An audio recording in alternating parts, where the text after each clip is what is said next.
Our goal with SEO is to always make Google's lives easy. We want Google to understand exactly what our website is about so we can show up for relevant search terms. But there's a lot of on-page mistakes that can confuse Google because we're not giving Google a really clear signal. So today we're gonna cover those. If you're new here, my name is Jalma. I'm head of SEO at a startup here in Barcelona. And in this channel, we cover tools and strategies to help you grow your online business. I've seen a lot of people give opinions on what are the most important on-page SEO mistakes. I think a lot of those are wrong. So today we're gonna cover the ones that I see in my day-to-day that are the most high impact mistakes, the ones that are preventing you from getting the most traffic, and the ones that ultimately are hurting your website the most. At number one, we're gonna be talking about not understanding headers on a page or on a blog post. So we need to understand header tags, why they're used, and how we can use them properly. Header tags help us structure content on a page and give Google the different levels of importance of each idea. So we wanna have like a hierarchy of headings, right? So we wanna have an H1 that sends the main message of what we're writing about. And then for each new section, we're gonna have an H2. Within that H2, if we have different ideas, we're gonna have H3s and so on and so forth. We wanna try and not skip any heading levels. We wanna make sure that it's tidy and that it all makes sense. But the main mistake that I see here is I see a lot of landing pages and blog posts that don't understand header tags, and they end up giving Google a really mixed message. I'll give you guys an example. I once had a client that when they came to me, they showed me their homepage,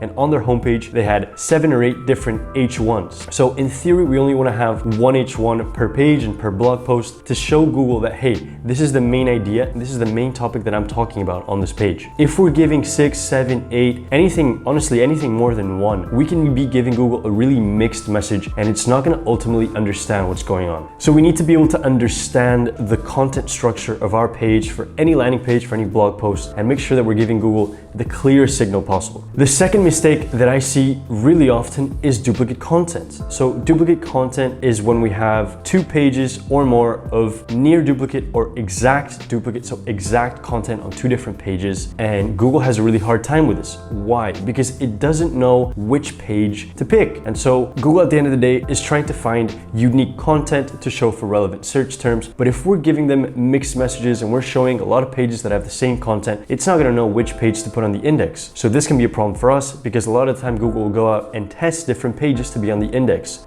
because we have such similar content. This leads to fluctuations in our organic traffic, and that's a huge problem that we need to avoid. So guys, go out and make sure that all the content on your pages and on your blog posts are unique, and that with each new page, you're adding value and they're not replicas of each other. The third topic that I want to talk about is internal links. So internal links play a huge part in organic traffic, not only to pass authority from pages that have a lot of authority to ones that don't, but also as a way to guide users through your internal navigation. So we need to make sure that we're doing internal links and that we're doing them properly. On top of this, I see a lot of people making mistakes for anchor text within internal links. So anchor text at the end of the day give Google a message of why we're using that specific link and what's the context that we want to use that link for, right? So the mistake that I see the most in this area is that I see a lot of websites that get a lot of natural links to their homepage. That homepage is going to be filled with authority, and then we have a lot of different pages on the website that have a lot more traffic potential but don't have any internal links coming in. So this is a huge mistake because we can easily send some internal links, pass over that authority, and that's going to be doing a lot better in the SERPs. And by the way, this is especially important if you're in e-commerce. E-commerce pages need to have a really clean and structured site architecture. I actually made a video on the most common e-commerce mistakes, which you can check out right here, but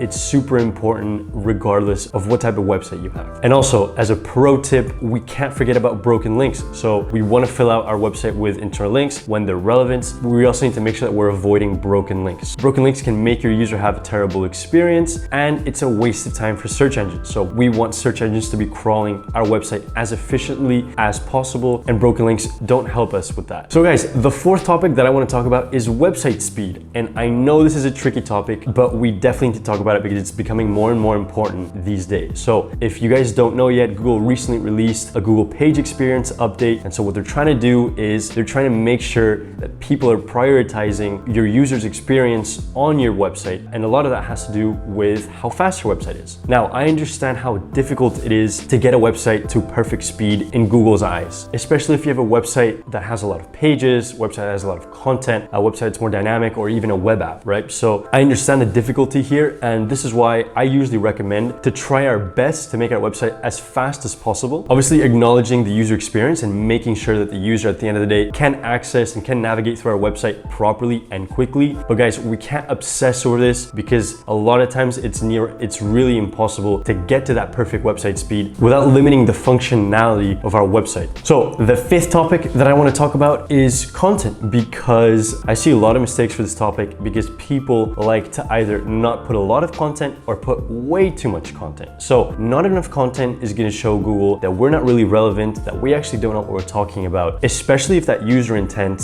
is looking for information and they're looking for a lot of content. They're looking for a question that can't be answered in a few paragraphs. We want to make sure that we go out and we fulfill that intent with the right content. Now, there's the other side of writing too much content. So when you write too much content, this is actually a strategy that used to work a few years ago, where you'd go out and you'd write more than the person that was ranking first. And then with more content, we'd show Google, hey, we're more relevant because we've written more. But Google is starting to see through that because they've realized that more doesn't mean better. Oftentimes, I see a lot of writers putting in a lot of fluff just to get to a specific word count of 5,000 words or something crazy like that. If the user intent requires that many words, then that's fine. That's totally okay. The goal isn't to write content just to have as many words as possible, right? At the end of the day, we want to be the best resource online. We want to be creating content that people engage with, that they share, and that they come back to, right? So we need to make sure that it's the best resource online and not focus too much on the quantity of words written. So there is a balance between writing too little, writing too much content. We want to be right smack in the middle where we're writing everything necessary to satisfy that user intent. So that's it, guys. We've covered a lot of really important on-page SEO mistakes. I hope you guys learned from this. I'm going to be doing a lot more SEO videos. So if you guys are interested in that, definitely subscribe, like the video. I'll see you guys in the next one. I love you guys. See ya.